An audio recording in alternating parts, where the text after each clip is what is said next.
नमस्कार, मैं आर के सिंह रिपोर्टर 24 से और मेरे सहयोगी मनोज चौधरी। जैसा कि हम आपको पहले भी बता चुके हैं कि हम बांग्ला में मौजूद हैं और हमारे सामने अमरदीप जी हैं और जो मंडी से सांसद सुश्री कंगना रनौत जी हैं, उनके पिताजी हैं।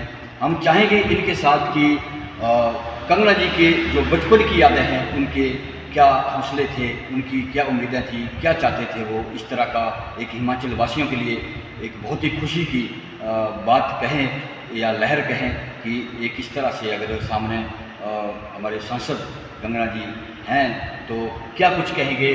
सर, पहले तो पॉवर 24 में आपका स्वागत है। धन्यवाद। हम चाहेंगे सर कि कंगना जी के बारे में, उनके हौसलों के बारे में, उनकी उम्मीदों के बारे में, उनके क्या ख्वाब थे, जिस तरह से एक प्लेटफॉर्म मिला है, कुछ जो बातें हैं आप जनता के साथ शेयर करें।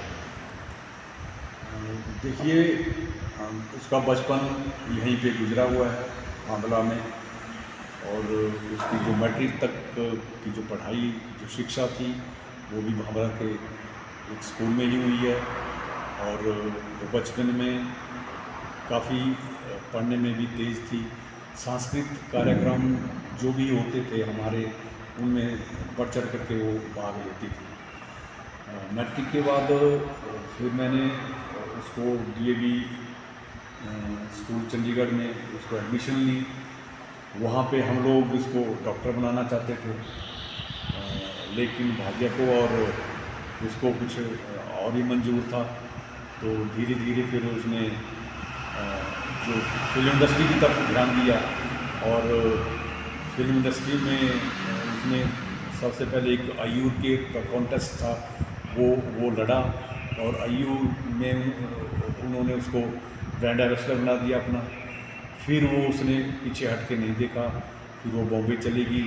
वहाँ पे वो आशा चंद्रा जी का एक डांसिंग स्कूल था, उसमें उसने एडमिशन ली, और वहाँ पे जा कर के उसने वो डांसिंग कोचिंग शुरू की। और वहीं फिर इसको अनुराग बासु जी थे जो डायरेक्टर थे फिल्म इंडस्ट्री में, उन्होंने सबसे पहली फिल्म जो थी वो गैंगस्टर, उसके लिए उसको चुना। और वो गैंगस्टर फिल्म थी, उसने अपनी प्रतिभा से और अपने टैलेंट से उसको इतना हिट किया, और वो बहुत बड़ी हिट हुई और भारत में बहुत देखी गई। वो फिल्म बहुत अच्छी थी, और वहीं से फिर उसने अपना जो ये फिल्मी दुनिया का जो सफ़र था ये शुरू किया। हम बहुत ही गौरवान्वित माता पिता हैं कि ऐसी जो बेटी है वो हमें मिली है। हम ये चाहेंगे कि अगर अगले जन्म में भी ये हमारी बेटी बने। और हमें बहुत गर्व महसूस कर रहे हैं कि जो भी हम यशस्वी प्रधानमंत्री जो हमारे मोदी जी हैं, उन्होंने हमारे प्रदेश के लिए ये इतना अच्छा जो सौभाग्यशाली एक समय दिया, और हमारे लिए एक सरका घाट के लिए, खासकर मंडी संसदीय क्षेत्र के लिए हमें जो इज्जत मान दिया, उसके लिए हम उनके बहुत आभारी हैं।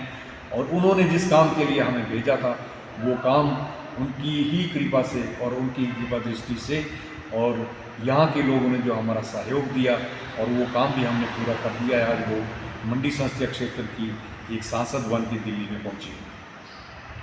इतनी बड़ी अचीवमेंट फर्स्ट टाइम पे वो संसद के लिए उन्होंने जो सामने आए, वो इलेक्शन लड़ा है, इतनी बड़ी अचीवमेंट और इतने बड़े आंकड़ों में आपको लगता था कि इस तरह से हम जीत पाएंगे? जी, ऐसा था कि उम्मीद तो हमें पूरी थी, क्योंकि यहाँ कांग्रेस में भी बहुत ज़्यादा गुटबंदी थी।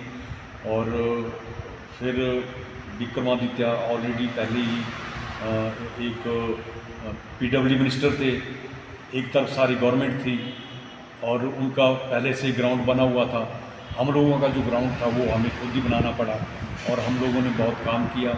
लोगों के घर घर में हम लोग गए, टीमें बना करके गए, और लोगों ने हमारी बातें सुनी, और हमें एक भारी जो जनसमर्थन जो है वो उन्होंने दिया।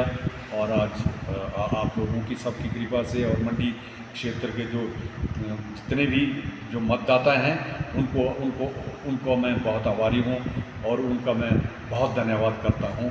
उन्होंने इतनी बड़ी जीत जो है वो हमें दिलाई।